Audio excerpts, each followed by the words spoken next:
Welcome to Audio Descriptions for Labor and Industries Requirements and Resources presentation. Two women appear on screen. The host is a woman wearing a black hooded sweatshirt and glasses with display name reading Terea Miller with she/her pronouns listed.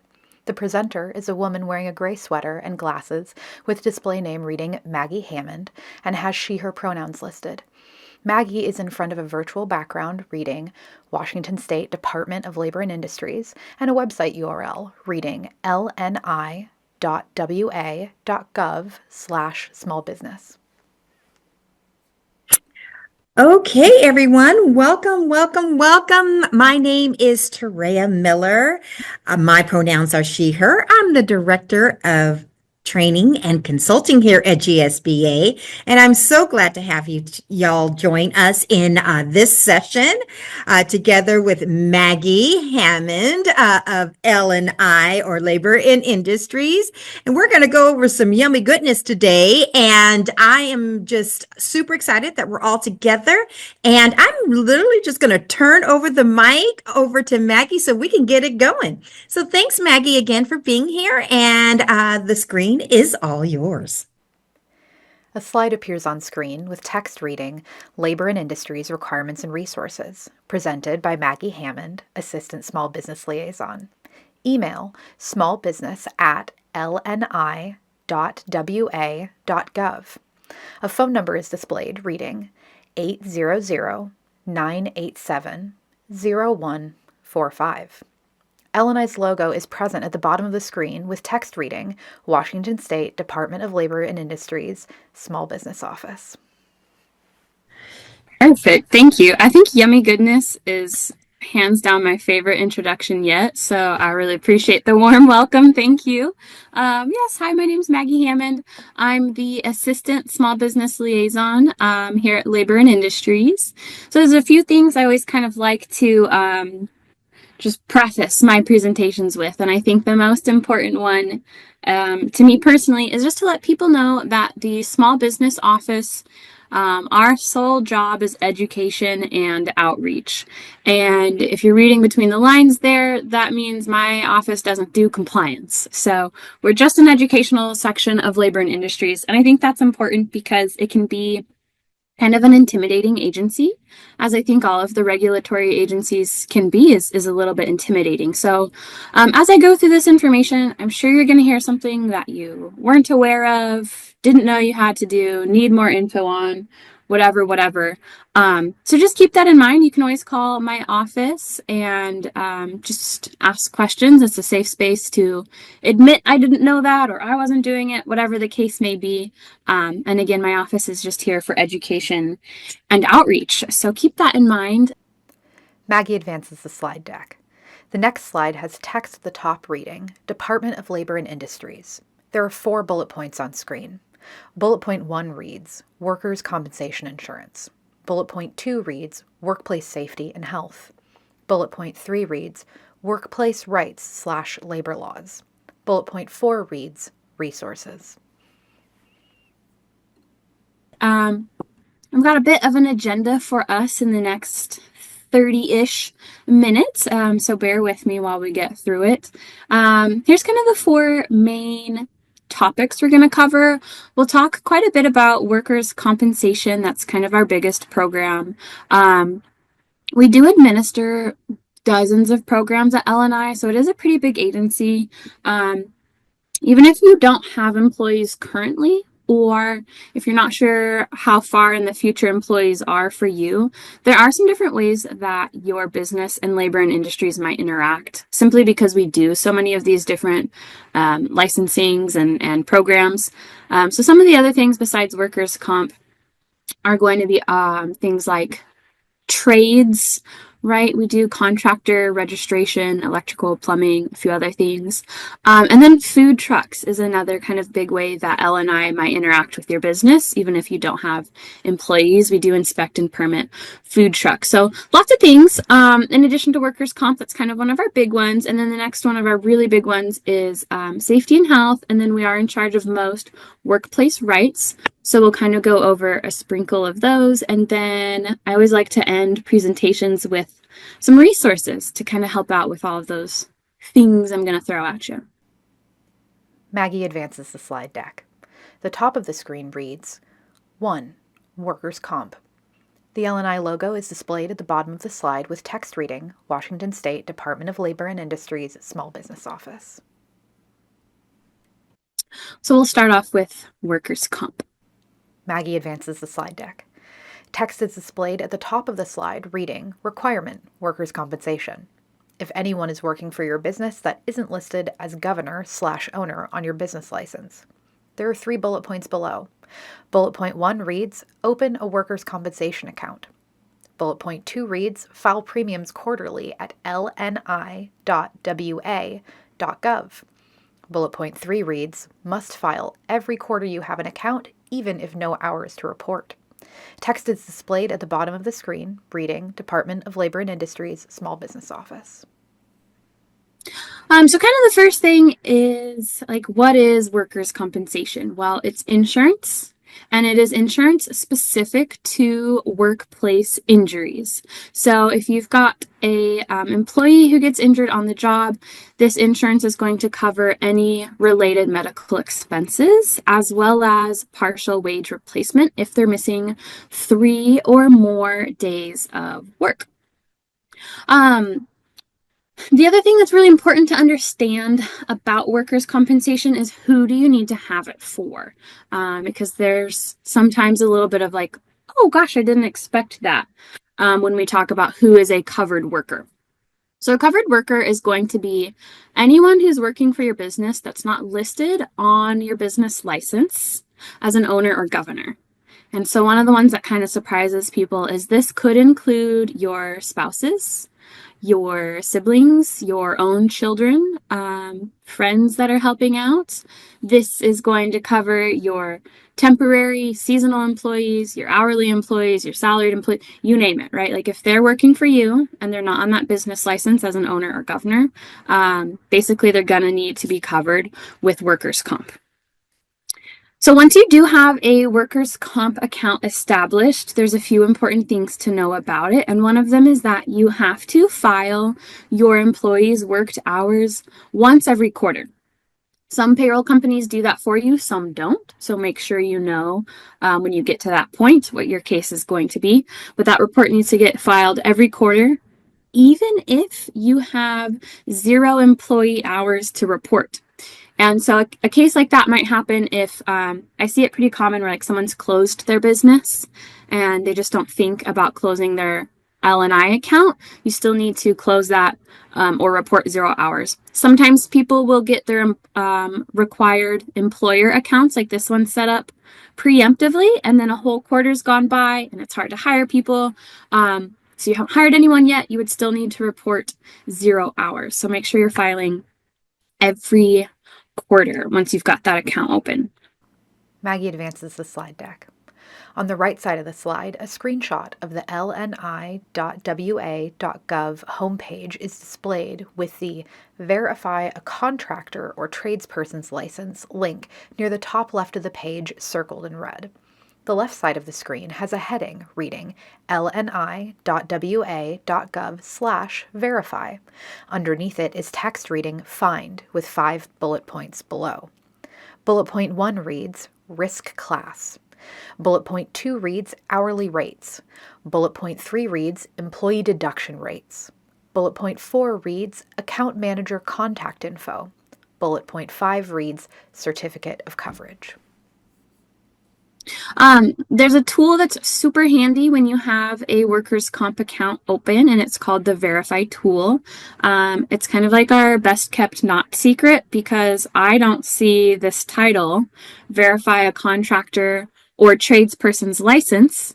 I don't read that and think, oh, that's where all of my workers' comp account info is. So I like to kind of let people know what's going on the Verify tool. You can search your business quickly by UBI, account number, a few other things, and it'll pull up related to your workers' comp. It's going to show you your risk class, your hourly rates, which you'll need to know for payroll deduction purposes. It'll tell you who your account manager is. You can get a certificate of coverage. So it's really got a ton of great information all in one place. Now, the other thing that Verify tool is really good at, it's useful for you as a consumer as well. Because closer to what the title tells you, you can verify a contractor's registration.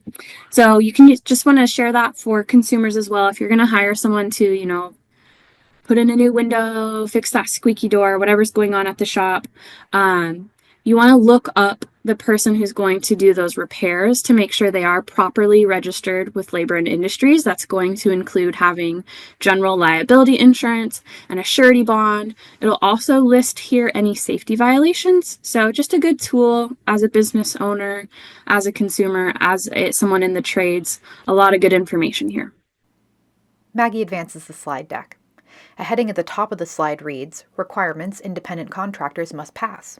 Text on screen reads, You have to cover a contractor with workers' comp unless. There are 6 bullet points displayed below. Bullet point 1 reads, Free from direction and control. Bullet point 2 reads, In business for themselves. Bullet point 3 reads, Have all required business licenses. Bullet point 4 reads, Pay state and federal business taxes. Bullet point 5 reads, Have multiple clients. Bullet point 6 reads, Maintain own books/records. There's text at the bottom of the screen reading, Department of Labor and Industries, Small Business Office. All right, while we're talking about contractors, here's one of the biggest, and I mean biggest, misconceptions that I run into is independent contractors. Like, bum, bum, bum. So the reason why is we have the IRS at the federal level kind of saying one thing. And then, just for like a fun plot twist, at the state level, we have a different definition of independent contractor. And so that's very confusing, right? Understandably so. So at the IRS, at the federal level, if you pay someone with a 1099, good, great, they say they're an independent contractor. So you could be an independent contractor in that sense for tax purposes in the eyes of the IRS. The state, however, we have a much stricter definition of what is an independent contractor. And so to be truly an independent contractor versus a covered worker, like we talked about at the start, someone would have to meet all 6 of these conditions to be considered an independent contractor, again, and not a covered employee. So here's what those 6 conditions are. Are they free from your direction and control, which can be categorized as behavioral, financial, and contractual? Are they in business for themselves? Do they have all required business licenses? Do they pay state and federal business taxes? Do they have multiple clients? Do they maintain their own books and records? And then there's like a secret 7th part. If you're in construction, that person would need to have their own contractor registration as well. So it's a pretty extensive list, really different from the IRS's perspective.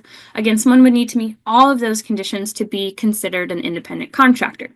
If they're not meeting all 6 of those conditions in each of these different contracts that you engage in, then they're an employee and you're going to cover them with your workers' comp. The labor laws are going to apply those kinds of things. Maggie advances the slide deck. There is text at the top of the screen reading Resource, Independent Contractors. On the left side of the slide is a pamphlet with LNI branding. It is labeled, A Guide to Hiring Independent Contractors in Washington State. You may be an employer with requirements and not know it. On the right side of the slide is a website URL which reads lni.wa.gov/independent contractor. Below are 3 bullet points. Bullet point 1 reads e-learning class. Bullet point 2 reads independent contractor test. Bullet point 3 reads independent contractor guide. Below is text in a silver box reading, determination on a case-by-case basis available at 360-902-6868 or determinations at lni.wa.gov. The bottom of the slide has text reading, Department of Labor and Industries, Small Business Office. Now, I think that, we talked about the 6 things. It's still kind of complicated. I think some of those conditions, like free from your direction or control, that's a little nebulous to me personally. So we do have some resources if you want to dig deeper into what is an independent contractor. We've got this independent contractor guide. It is an exciting read, okay? It's 20 pages, but it's super detailed. It's going to go through those 6 conditions and kind of tell you what they mean. Then we've got also like an e-learning class and a determinations unit if you still need some help on a case-by-case basis. I did see a hand raised. I should have mentioned this at the start. Go ahead and put your questions in the chat. Is the chat enabled? I was figuring it probably is. Okay, perfect. Go ahead and put your questions in the chat as they pop up, and then I will get to questions at the end. And I do that, one, so I'm not like all over the place because I'm scatterbrained as it is. And then 2, a lot of times I'll kind of get to questions throughout the presentation. So like I said, go ahead and put them in the chat as your questions pop up, and then we've got Q&A time at the end. I'll circle back to anything that we didn't cover. Maggie advances the slide deck. Text at the top of the screen reads Requirement, Record Keeping. On the left of the screen is text reading Employment Records with 4 bullet points below. Bullet point 1 reads Worker Name, Address, and SSN. Bullet point 2 reads Daily Time Records, parentheses, hourly and piece workers. Bullet point 3 reads Dates of Hire and Termination. Bullet point 4 reads Basis of Pay and Rate Work Week. Below the 4 bullet points is a subheading reading Financial Records with 2 bullet points below. Bullet point 1 reads Check Register and Canceled Checks. Bullet point 2 reads Bank Statements. On the right side of the screen is text reading Independent Contractors with 5 bullet points below. Bullet point 1 reads Independent Contractor's legal name. Bullet point 2 reads Contractor Registration, parentheses, if building contractor. Bullet point 3 reads UBI number. Bullet point 4 reads Certificate of Workers' Comp Coverage. Bullet point 5 reads Written Contract. Below the 4 bullet-pointed sections, there is text in blue, in bold, reading Keep all records for 3 years plus the year to date. There is text at the bottom of the slide reading Department of Labor and Industries, Small Business Office. So kind of along the lines of independent contractors and your workers' comp is some record keeping requirements. You're going to need some records to file your quarterly premiums. They're listed on the screen here, so I won't go into each one. But you do have some legal requirements for record keeping. We'll talk a little bit more about those under labor laws, but you'll hear me say this a few times, like as a business owner, keep good records. Just keep accurate records. If you ever find yourself in like a wage complaint or an audit, the more documentation you can provide, the easier your life is going to be. You'll see here that independent contractors shows up as a record keeping requirement.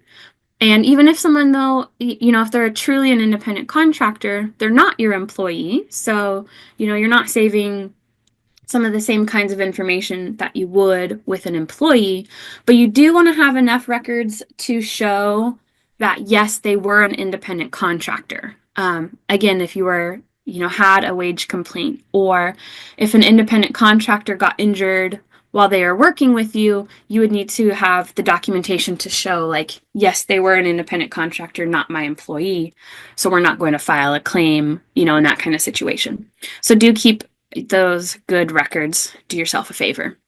Maggie advances the slide deck. Text is displayed at the top of the slide reading Resource, Employer Assistance Program. Below is a subheading in bold reading Who qualifies for the Employer Assistance Program. Underneath this subheading is text reading Any business financially distressed by the economy, natural disaster, pandemic, or other serious problems. Below this text is a second subheading in bold reading How does the Employer Assistance Program work? Below this subheading are 3 bullet points. Bullet point 1 reads LNI waives late penalties and interest if qualifying businesses pay their premiums within 90 days. Bullet point 2 reads, longer payment periods can be requested, but penalties and interest may apply. Bullet point 3 reads, in some cases, the payment plan can be renegotiated if a business goes deeper into financial distress. Text at the bottom of the slide reads Department of Labor and Industries, Small Business Office. Important resource to be aware of is the Employer Assistance Program. So what this is, if your business is having some sort of financial distress. You can see some of the reasons on the screen there, like pandemic, right? We remember those times. So we have the Employer Assistance Program.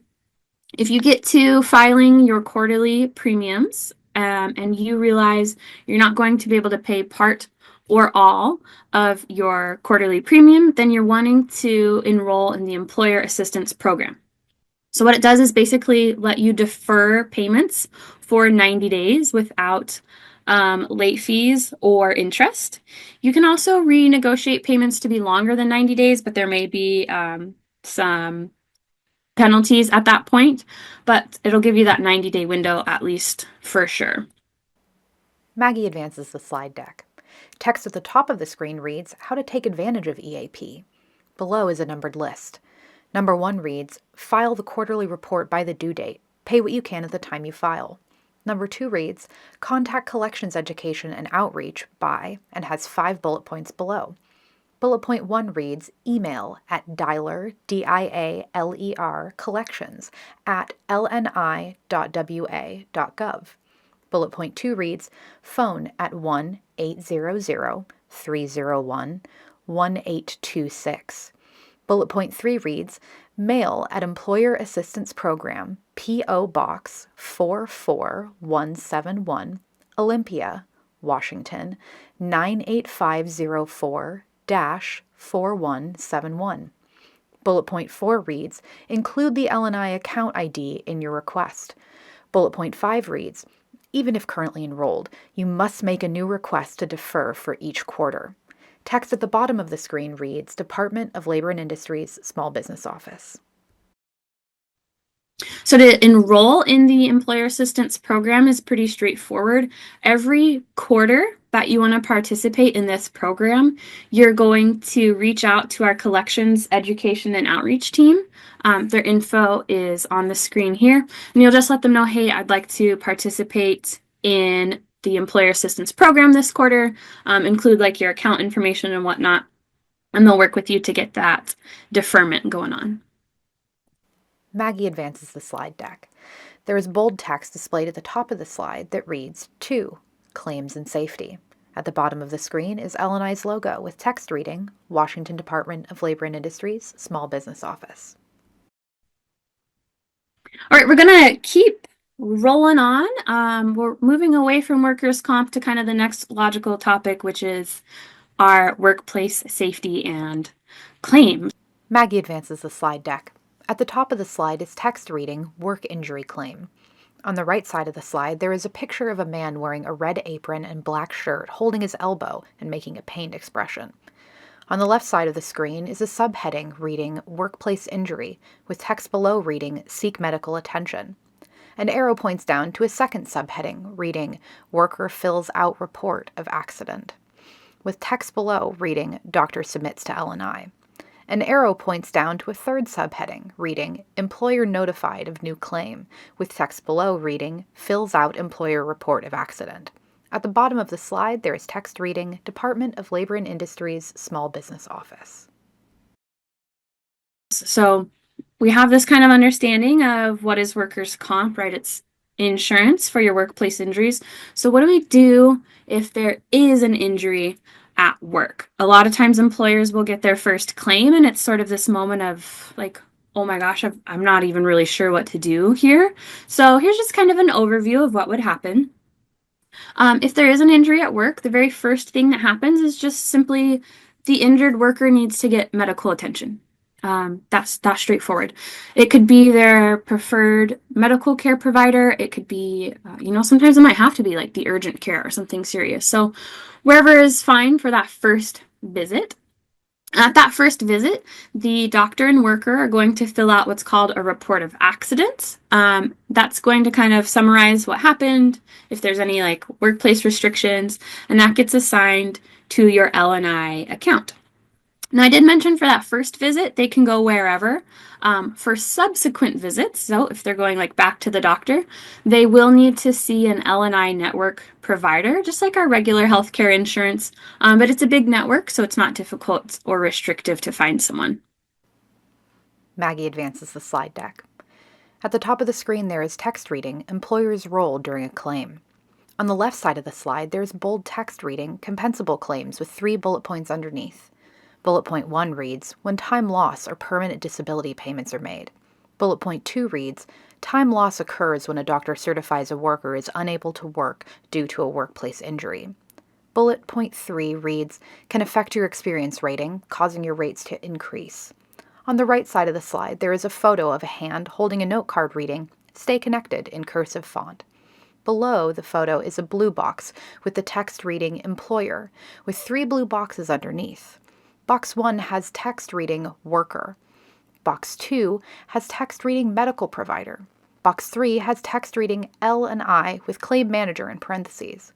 Below, the bullet pointed list on the left and blue boxes on the right is text reading online claim file success, lni.wa.gov/claiminfo.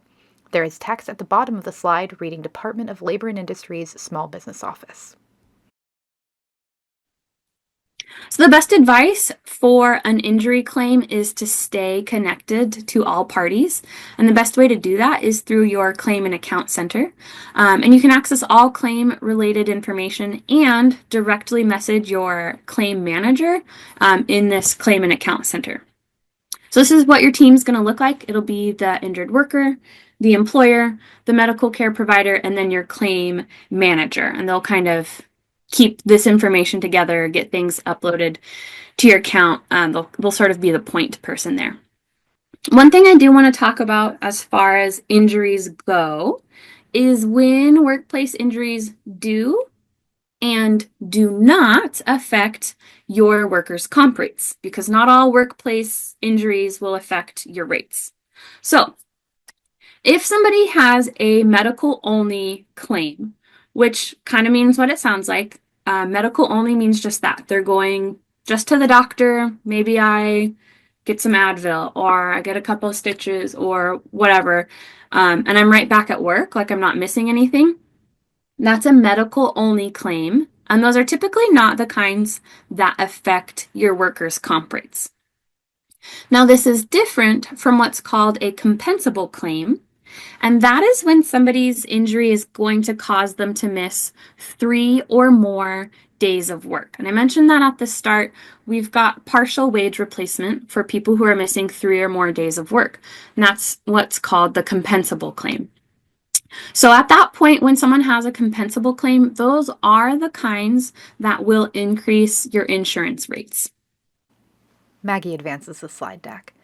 At the top of the slide is text reading Resources LNI Return to Work Program. Below is a blue box containing text reading Early Return to Work, Get Help Offering Light Duty, with the URL below reading lni.wa.gov/return to work. Underneath is a bullet point reading, LNI staff will help you create a light-duty job approved by a doctor.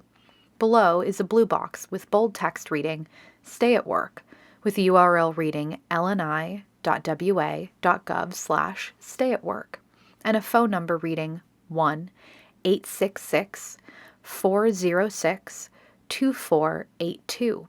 Below the blue box is a bullet point reading, Reimbursement incentives to bring your employee back to light-duty work. Below is a blue box containing text reading Preferred Worker Program. A URL reads lni.wa.gov/preferred worker, and a phone number is displayed reading 1-800-845-2634.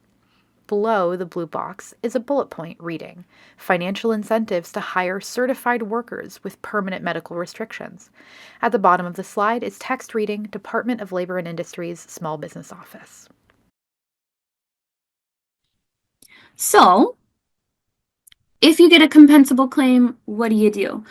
We do have some financial incentive programs that are available to help you control your workers' comp rates, and some good incentives.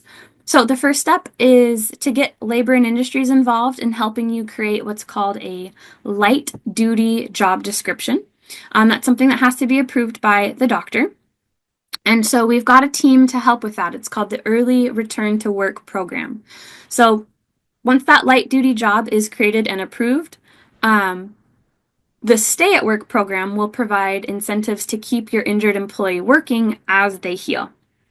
Also, very cool, starting January 1st, the amount of reimbursement that an employer can receive through the Stay at Work and the Preferred Worker program is like doubling. So there's tons of employer incentive if you can have an injured worker stay at work safely while they heal. And then preferred worker is if you can hire workers with permanent medical restrictions. And then just to kind of circle back a little bit to the early return to work program, that's a program you could take advantage of like today. You can get that light duty job description created ahead of time. And again, if you've got an injured worker, they're going to go see the doctor.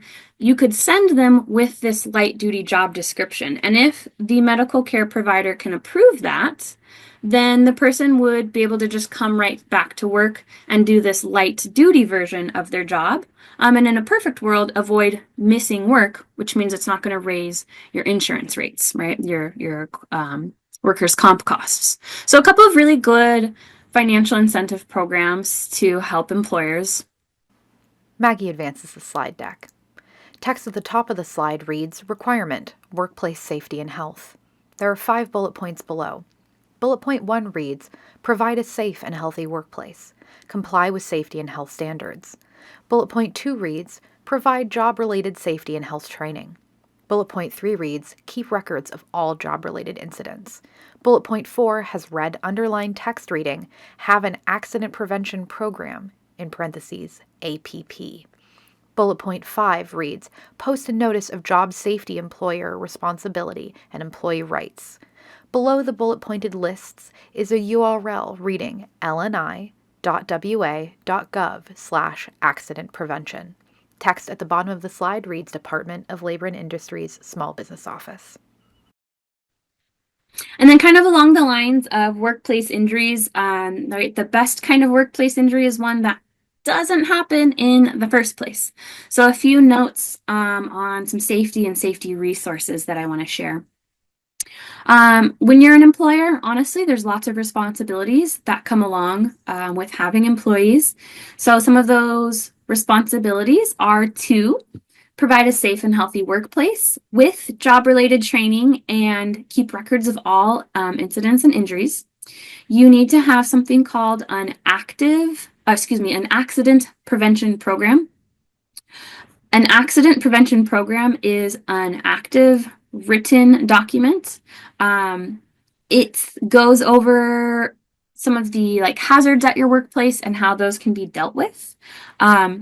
It's underlined and in red there because it is actually the number one source of citations in the state for all industries is not having this APP. So again, number one safety citation is not having an APP. Now, I mentioned that my job is just education. So if that's you and you're like, oh no, I don't have one, don't stress it. We have APP templates on our website that you can download. It's like a Word document. Download it, start plugging in your business information as best as you can. There are some industry-specific templates. Like I know there's one specific for restaurants. I think there's a couple others. Download the template and at least get that going. And then I'll give you one more resource to help with that in a second. The other thing I want to touch on is the required labor posters. LNI has 3 labor posters that we require about workplace safety and employee rights. There's a few other ones from other agencies. Regardless of what agency those labor posters are from, they are free. They are free. Do not buy a labor poster. Do not give someone money to mail you labor posters. They're always free from the issuing agency. You can download them on our website to print for yourself. You can also, you can also have those printed and mailed to you on our website and still for free. So labor posters are free. Maggie advances the slide deck. Text at the top of the slide reads, Resource, Consultation. Text below reads, Proactive Approach to Prevent Workplace Injuries, Consultation. There are 3 bullet points below. Bullet point 1 reads, help employers understand and comply with rules. Bullet point 2 reads, protect employees. Bullet point 3 reads, lower workers' comp costs. Underneath is text reading, 3 no-fee confidential consultation services available. There is a numbered list in bold below. Number 1 reads, safety and health. Number 2 reads, ergonomics. Number 3 reads, risk management. Below is a URL reading lni.wa.gov/consultations. To the right of the URL is a stock image of yellow and orange street signs. A sign at the top in yellow reads proactive with an arrow pointing to the right. A sign below in orange reads reactive with an arrow pointing to the left. At the bottom of the slide is text reading Department of Labor and Industries Small Business Office. And then another safety resource that I like making people aware of is our safety consultations. You can get help with your APP during these safety consultations.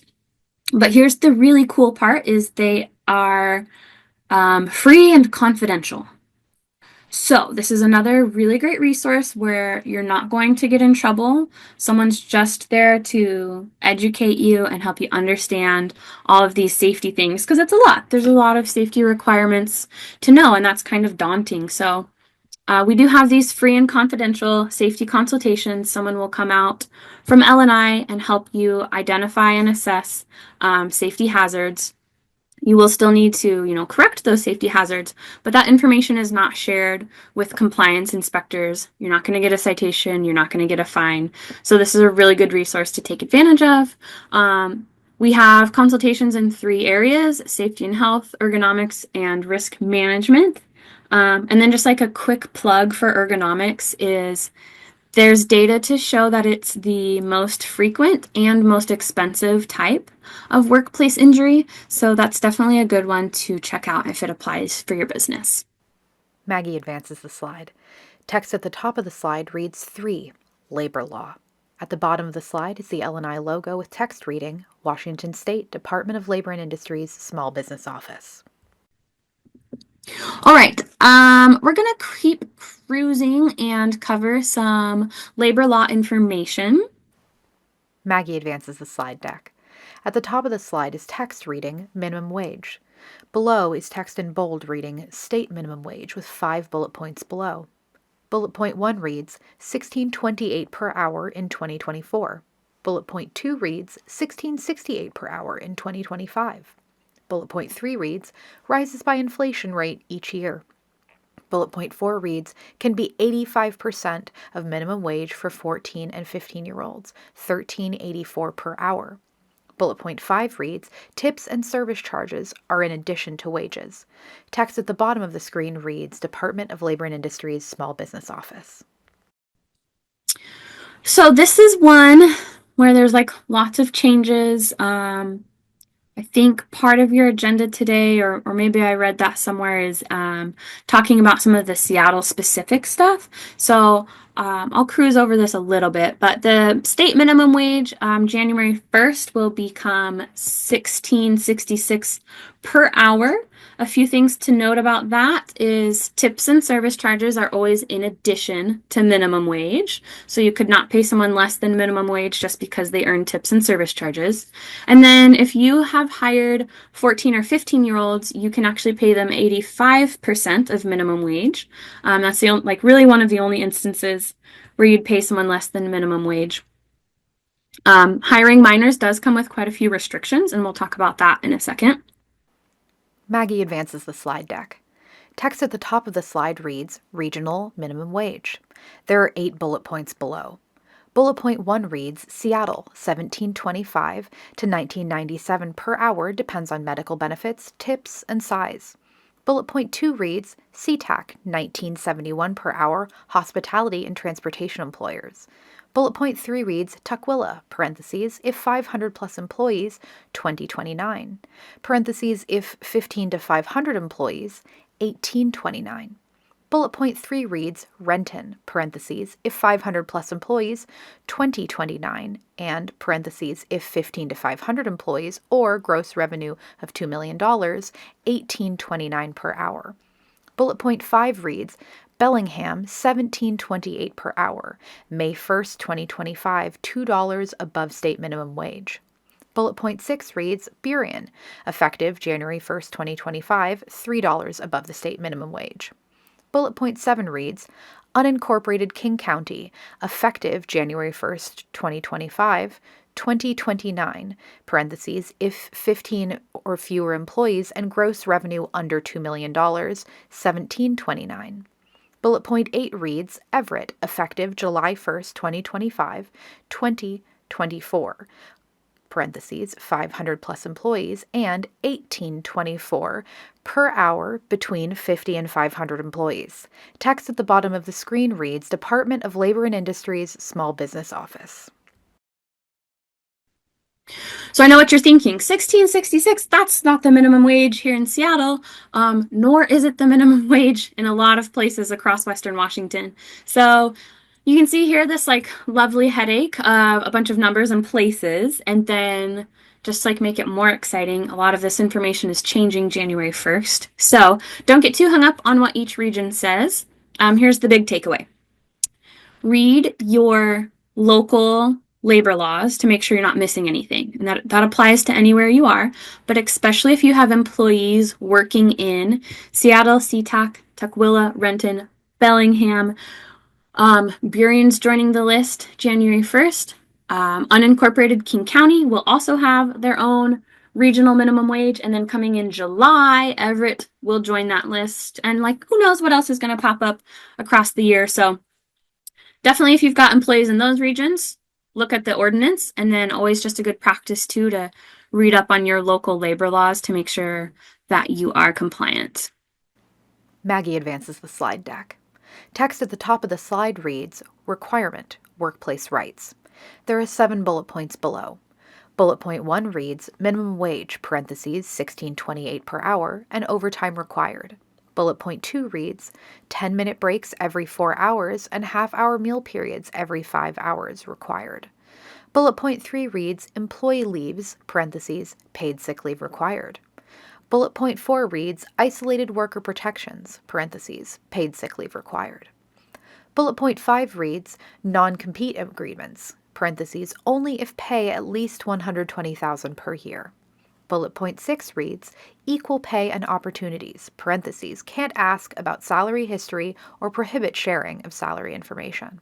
Bullet point 7 reads Employment-related record keeping, parentheses, must keep detailed time, pay, and other records for 3+ years.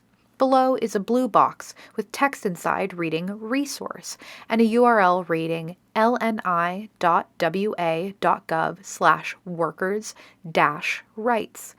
At the bottom of the slide is text reading Department of Labor and Industries, Small Business Office. There's tons of labor laws. Most of them come from LNI, but like I said, not all of them, especially if those of you who work or have businesses in Seattle, they have some rules of their own. So one of the really good resources to check out, and I will talk more about this, is the Small Business Guide, business.wa.gov. They do a really good job of kind of breaking down some of the rules to know about employees. Plus, there's a section on how to hire employees. So that's a really good resource. But here's just a couple of labor laws that I want to mention.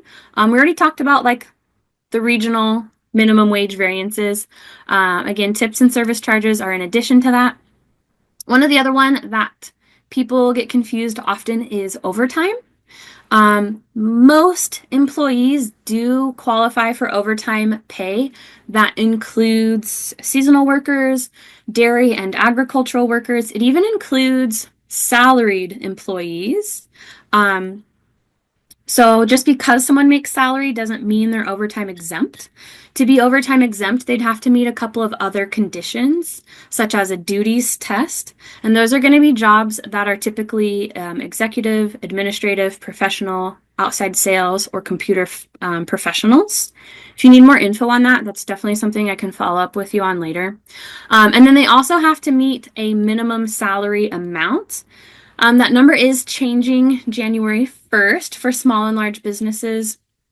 If you need more info on overtime exemption, I can get you that. For small employers, it's going to be just just around $69,000 a year. I think it's like $69,300 per year for small businesses, meaning 50 or less employees. And then for large businesses, so 51 or more, that number is just around 79,000. I think it's slightly under 79,000 for the year. And then just like a couple quick notes on breaks. Make sure that for every 4 hours worked, a paid rest period of at least 10 minutes is taken by the employee. And then for every 5 hours worked, a 30-minute meal break must be offered. The 30-minute meal break is paid if an employee is required to be on duty or on call. Otherwise, the meal period is unpaid. And that is something that can be waived, but you would need to have that in writing, agreed upon by both the employee and the employer. A couple other ones to know. You cannot prohibit employees from disclosing, comparing, or discussing their wages or the wages of other employees. You also cannot seek the wage or salary history of any job applicants. And if your business has more than 15 employees, any job announcements must include the salary range of the position, plus describe all other compensation and benefits. There's also something called isolated workers. Those are for workers who spend most of their time alone, such as like motel or hotel housekeepers, things like that. They would need to be provided with a panic button, and your business would need to adopt sexual harassment policies. And then I've already said this, but keep good records for 3 years plus year to date. It's a legal requirement. And then also if you have, again, like an audit, a wage complaint, things like that, you'll need to provide that kind of documentation. Maggie advances the slide deck. At the top of the slide is text reading, employing minors. On the left side of the screen is a subheading in bold reading, before hiring teens, with 3 bullet points below. Bullet point 1 reads, recommend safety consultation to ensure readiness. Bullet point 2 reads, learn teen worker rules. Bullet point 3 reads, limitations on hours, tasks, or more. Below is a second subheading reading must have with 3 bullet points. Bullet point 1 reads, minor work permit. Bullet point 2 reads, parent/school authorization. Bullet point 3 reads, proof of age. On the right side of the screen is a screenshot of a graph conveying number of hours teens are allowed to work and relevant ages. At the bottom of the slide is a white box with text reading More Info. To the right is a URL reading lni.wa.gov/teen workers, which includes the graph on screen. Below is a white box with text reading Contact Us. To the right is a blue box with text inside, including a phone number 360-902-5316 and an email address teensafety@lni.wa.gov. At the bottom of the slide, there is text reading Department of Labor and Industries Small Business Office. So I did mention if you hire 14 or 15-year-olds, you can pay them 85% of minimum wage, and like, woohoo, we're saving money on labor costs. However, that does come with some restrictions. So there's quite a few prohibited duties for workers under 18. So be aware of that. Our website will go into more detail on what all those prohibited duties are. lni.wa.gov/teen workers is going to get you those details. Just a few kind of overview things. You do need to have something called a minor work permit, which you add to your business license through the Department of Revenue. You have to do that before you hire any teen workers. And then there's also some limitations on the hours they can work. They can work less when school's in session. They can work a little bit more during break time, like we've got winter break coming up or summer break. They can work a little bit more. And then some additional record keeping. You need a parent and school authorization form. You need to retain their proof of age. So just if you're going to hire minors, there's some things you definitely need to research first. Maggie advances the slide deck. There is text at the top of the slide reading paid sick leave. Below, there are 7 bullet points. Bullet point 1 reads, must provide at least 1 hour of paid sick leave per 40 hours of work.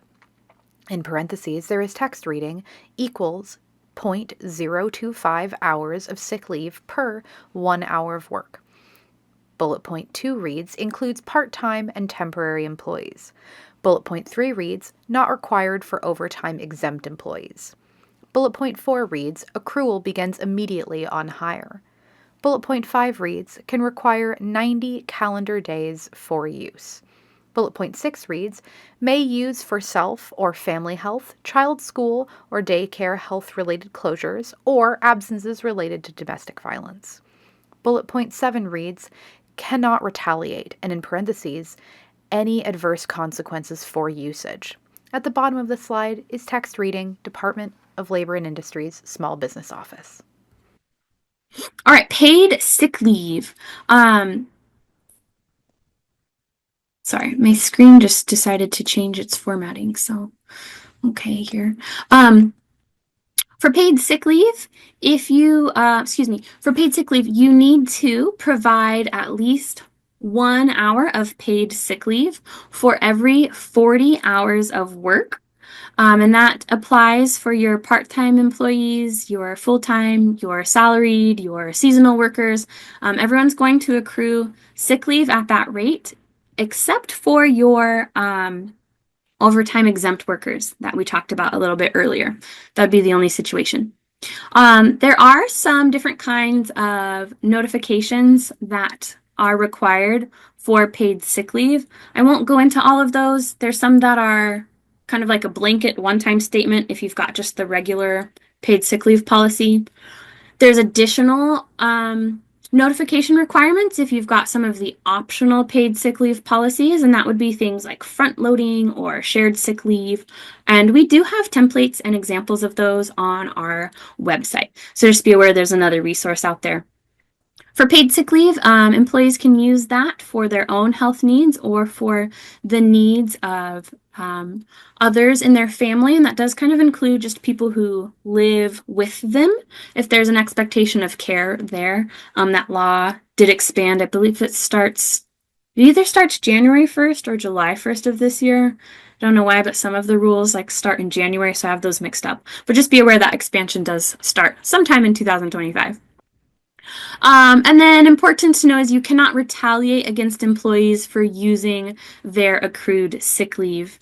If you want to do something like have verification for sick leave, again, that's an optional policy. You'd have to have that in writing as a policy ahead of time, and you wouldn't be able to ask for verification unless someone's taken 3 consecutive sick days. So there's a lot going on with sick leave. Kind of the bigger thing to know is accruing at 1 hour for every 40 hours of work.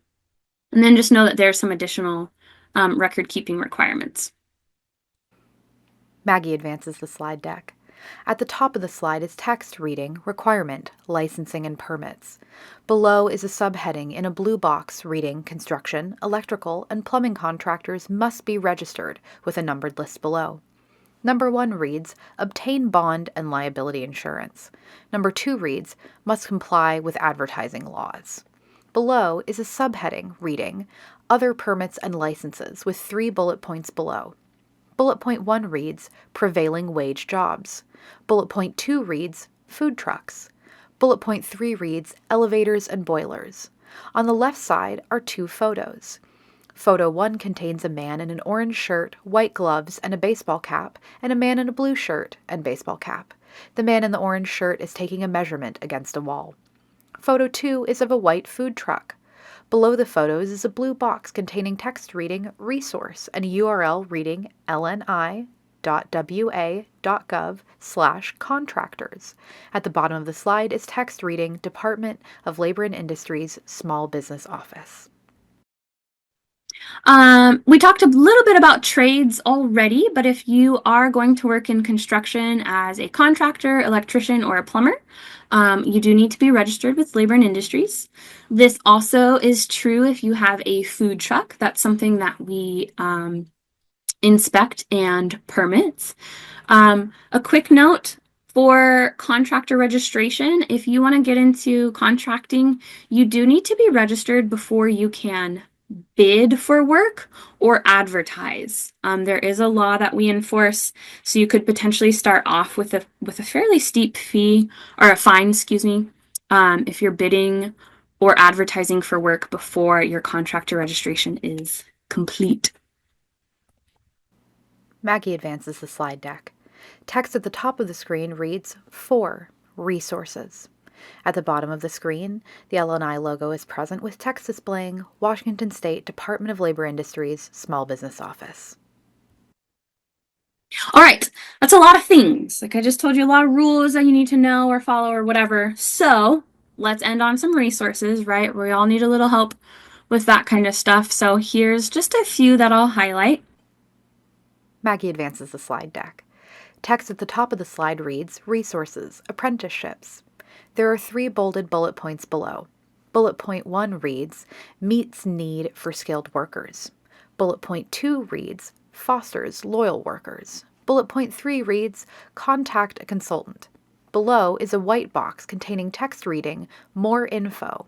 On the right is a blue box containing a URL reading lni.wa.gov/apprenticeship. Underneath is another white box with text inside reading Contact Us. To the right is a blue box with text inside containing a phone number and email. The phone number listed is 360-902-5320, and the email listed is apprentice@lni.wa.gov. On the right side of the slide is a photo of a young woman in a yellow hard hat and gray shirt and a man in a plaid shirt and white hard hat. Both are smiling at the camera. They are on a construction site, standing over a table containing building plans. Above the photo is text reading, Apprentice Prep, Earn Money, Learn a Trade, Become an Apprentice, 5 Steps to Getting Started. At the bottom of the slide is text reading, Department of Labor and Industries Small Business Office. One of them is the apprenticeship program. This is a great program if your industry is experiencing a shortage of skilled workers, which is not like super uncommon right now. So the apprenticeship program is definitely worth checking out. It's not just for construction trades either. There's programs for coding, aerospace, dental assistants, chefs, there's some other ones. And then LNI has consultants around the state to work with you as well to develop apprenticeship programs. Maggie advances the slide deck. At the top of the slide, there is text reading Small Business Guidance. Below are 7 bullet points. Bullet point 1 reads Washington Small Business Guide. Bullet point 2 reads Start, Run, and Grow a Business. Bullet point 3 reads Payroll Processing and Payroll Calculator. Bullet point 4 reads State, Federal, and Local Requirements. Bullet point 5 reads Best Practices, Free and Low-Cost Advising and Training. Bullet point 6 reads Help with Permits, Approvals, or Licenses. Bullet point 7 reads Access small business liaisons from 30 state agencies. Below is a blue box with text reading Guide available in 10 languages and Braille. On the right side of the slide, there is stylized art of a URL with a sprout growing from the first period in black and green text. The URL is business.wa.gov. At the bottom of the slide, there is text reading Department of Labor and Industries Small Business Office.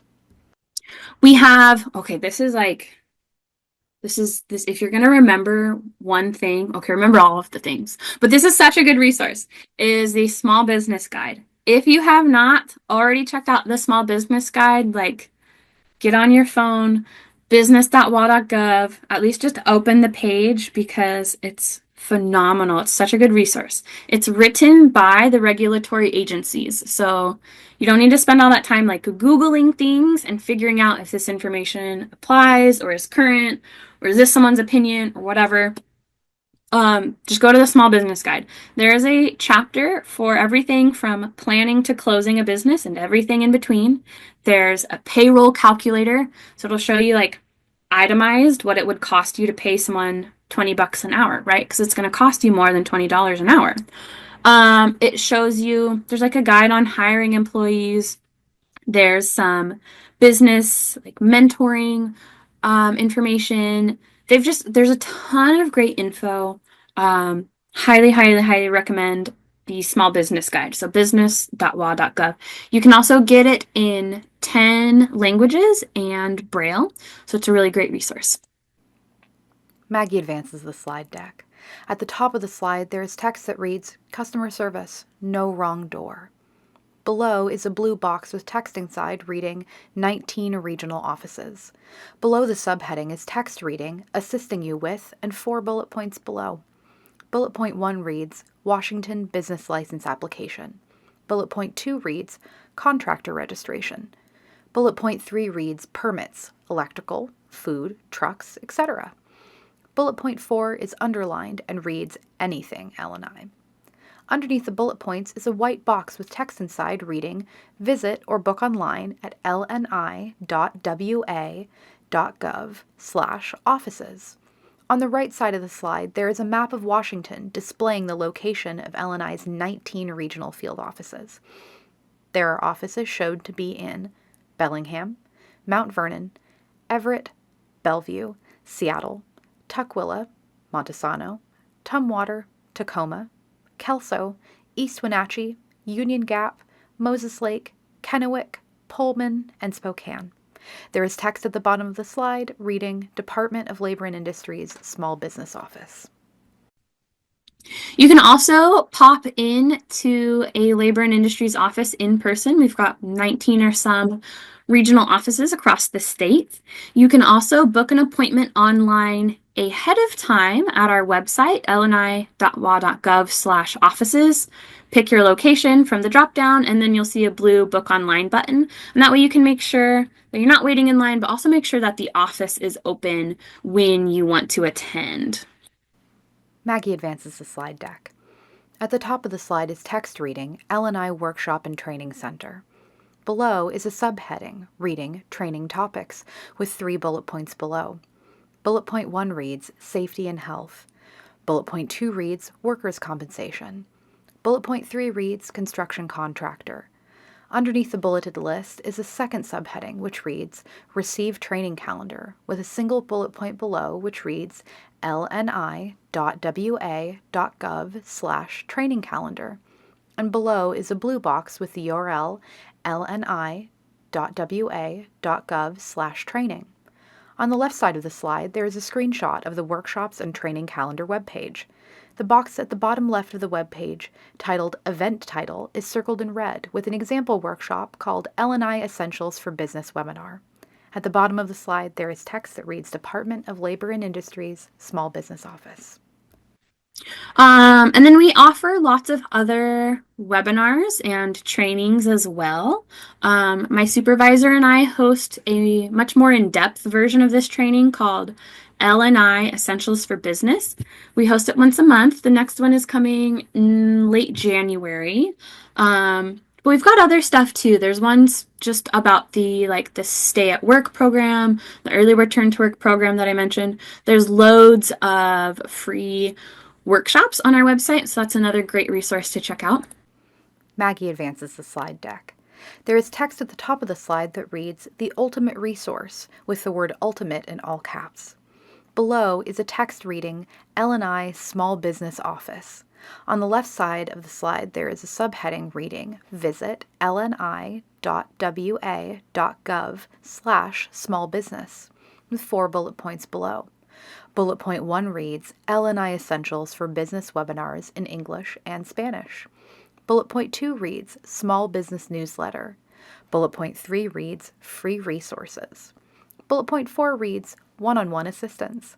On the right side of the slide, there is a photo of, from left to right, a man wearing a blue shirt, gray tie, and glasses, Maggie with black and teal hair, wearing a black sweater and long gold necklace, and a woman with long hair wearing an off-white rain jacket.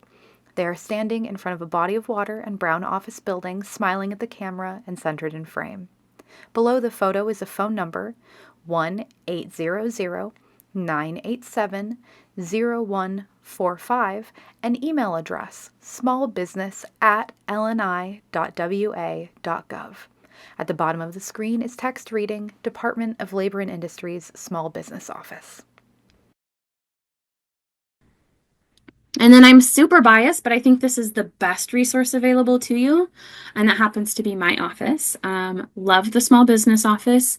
I think what makes it such a good resource and like honestly just kind of different from other resources is we're going to pick up the phone, right? Sometimes you're just like, I cannot Google one more thing or sift through one more Reddit post or whatever, right? Like just call us.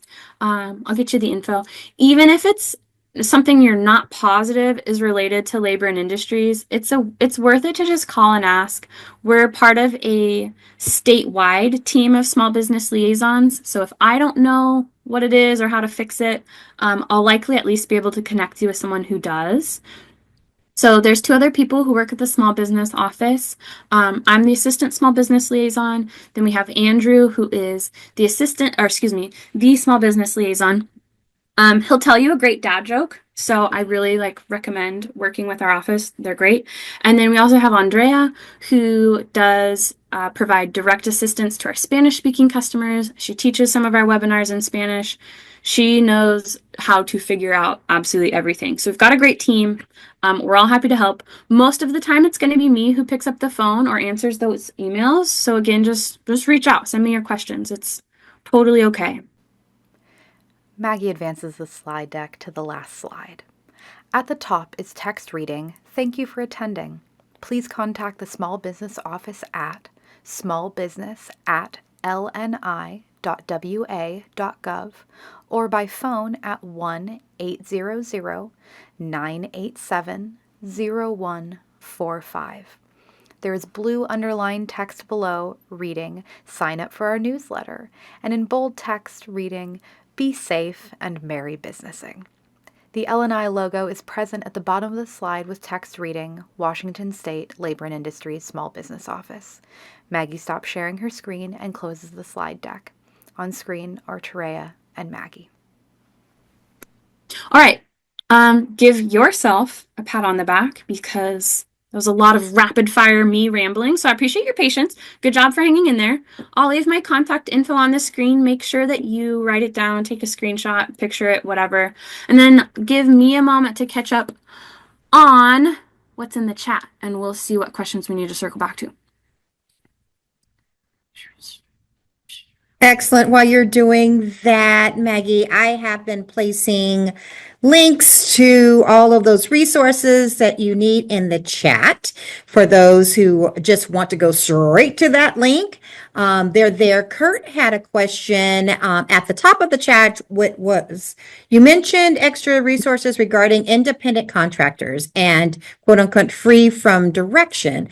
I was just wondering more about what that entails. Like, would hiring them to fix window be a quote unquote direction, or does it mean more similar to you're being contracted to look at these data files and assess them for us? Such a good question. Truthfully, the one about direction and control is the one that I've been at LNI for a year and I'm constantly like, what do you mean exactly? So one of the things that kind of helps me understand free from direction and control, one of the examples I read recently that I thought was kind of interesting was if you hire someone to paint your building, that's likely going to fall under independent contractor.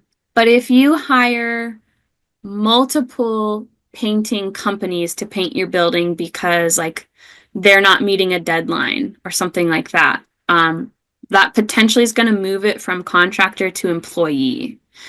Now, again, that's one of those ones where I'm I know that doesn't make it crystal clear. Totally understand.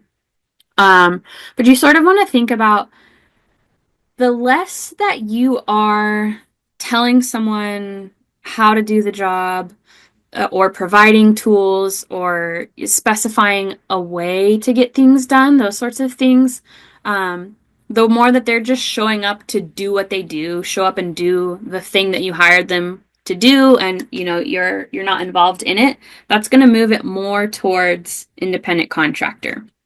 I really would recommend looking at, if you're not sure how do I know if someone is or isn't? I really do recommend looking at that independent contractor guide, which I did place a link in oh, the thank you. I was just chat. looking. Yep, no Also, worries. that's It's there. so helpful. Thank you so much. I love that. No one's done that before. What a great idea. Um, yeah, I do recommend looking through that guide because it really does go through each of those 6 things and give some better examples than the ones that I'm, kind of rattling off to you right now. So definitely check out the guide. And then if you're still not sure, like I said, we do have that determinations office, and they'll work with you case by case to kind of review the situation and see if they're an independent contractor or an employee. And then I had a couple of questions that were asked offline. One due to volunteering and internship, and another one due to asking or requesting a close day and whether or not to pay. So the first question was, if I have someone who is either volunteering and or I'm having them do an internship, but I want to pay them a quote unquote stipend. Are they considered an employee at that point? And I have to and should be following the LNI requirements, or is it just a one time? Here you go, Gotcha. here's your stipend, have a good time. Okay. Excellent question. So volunteers and interns, although we think about them kind of closely, through LNI eyes, they're two totally separate things. So we'll start with volunteers. If you are a for-profit business, you simply cannot have a volunteer. So that's kind of like, it's probably going to be the easiest answer I can give you all day. Because if you're a for-profit business, there's no volunteering at all. If you are a charitable organization, educational, governmental, religious organization, there's a few more kind of specifics. Those are the sorts of organizations that can have volunteers. But if you're paying them a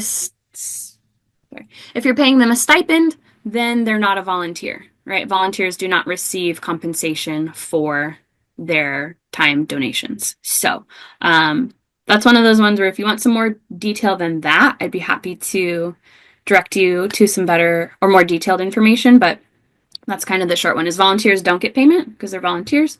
And if your business is for profit, you don't have volunteers. That's So an easy land the plane on that one. that's like so rare that I give a very like simple yes or no answer. So okay, then the other one, interns, messier for sure. But unless you are this one is actually at the federal level, so I don't have their guidance down 100% pat, but basically, unless you are connected to like an educational organization, you basically won't have interns. So if you're hiring someone kind of like, hey, they're working for me, but they're also gaining this experience, I want to pay them. Basically, you have an employee. That one's a little bit less straightforward, but again, with an internship, it's really if you're not doing it through an educational organization, you almost won't have a case where you have an intern. So hopefully that kind of answers your question. You're most likely going to have an employee, but we could look up the federal guidance there if you need some more detail connected to it. That's good to know. Okay, let's shift over to the other question, which was, let's just say you are an employer that's a difference between a 500 plus or under 500 plus. If you require that, if you close the business for the day, and it was involuntary by the employees, obviously, and are you required to pay them for that day because you chose to close your business that day? Let me make sure I'm understanding the situation. So, regardless of if you're a small or large employer, you close your business for the day. Like maybe it's you close for this holiday or something. Yeah, Like so that instead sort of of it being a situation? holiday, let's say you close on the Friday after Christmas, Mm-hmm. but you as the employer chose to close the business and you Gotcha. required that the employees take that day off. Can you do that? Can you require them to take that day off unpaid? Is another way Yes. of saying it. Gotcha. Yes. So vacation and holiday pay is not required by the states. So, and also as an employer, you have the ability to set an employee's schedule. Um, Even someone could show up to work. There's some, it might be different in Seattle, but in general, like you have basically until someone shows up to say like, hey, you're not working today, and you wouldn't be required to pay them for that time. But yes, you can, if you're saying, hey, we're closed, the day after Christmas or whatever, that does not have to be paid. We don't enforce holiday or vacation pay. Um, I thought I had a follow-up idea to that and it's gone, so we'll call it good. That's all right. While you're thinking of that, I'm going to share some housekeeping tools for those that want to have access to these links that I place in the chat after our session. You can simply save the chat. So if you go in and open up the chat window at the bottom of your screen, some of you will have these three little dots that will be next. It's usually located at the very, very top where it gives the title of this meeting, and then three little dots. If you hit that, it should pop up a window that says Save Chat. So if you do that, it will save it to your computer. So later, if you want to access this information or be able to jump into those links, you'll have it at your hand. So you don't have to pull it up and try to save them in the web as you're moving in. It kind of saves you some time. So I encourage you to go ahead and do that. All right, turning it back over to you, Maggie, for your final comments. Thank you. I went ahead and put my contact info and a link to our newsletter in the chat too. Just another fantastic idea. Save the chat with all these links. Brilliant. I love that. Okay, and then Kurt, thank you. Your question actually reminded me what I was going to say. You only need to pay your employees for worked hours. So if your business is now, I will say, if there's like a weird situation, like it was like way earlier in the year, there's this wild power outage in like Tacoma. Somebody had ran into like the power thing. That's not the technical term, the power box. And there was like this block that was without power for like over a week. A situation like that, where you're going to be having this like extended closure or your business is closed to flooding or things like that, that's when your employees could access unemployment benefits.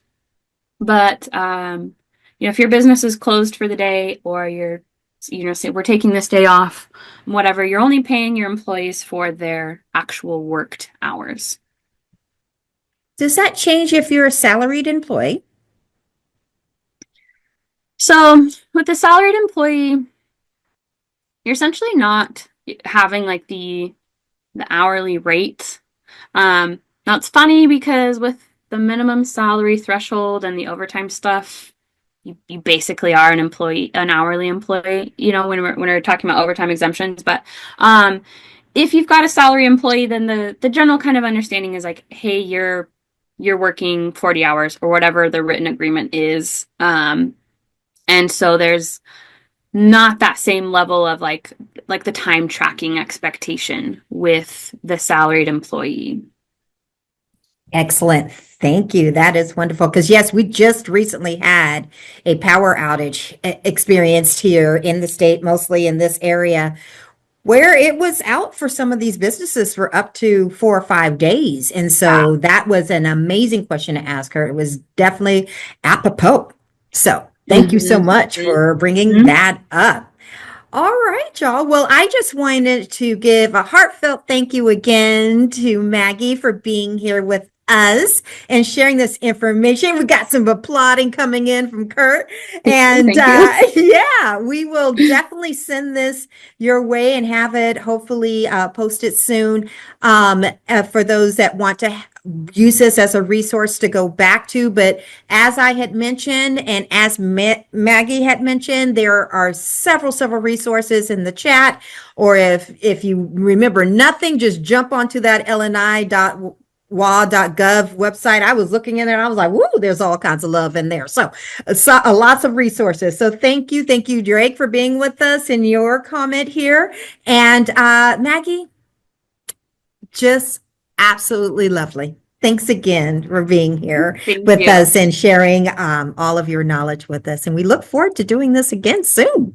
Absolutely. Yes. All right. Well, thanks for having me. Appreciate your help. You all have a great one. All right, take it easy.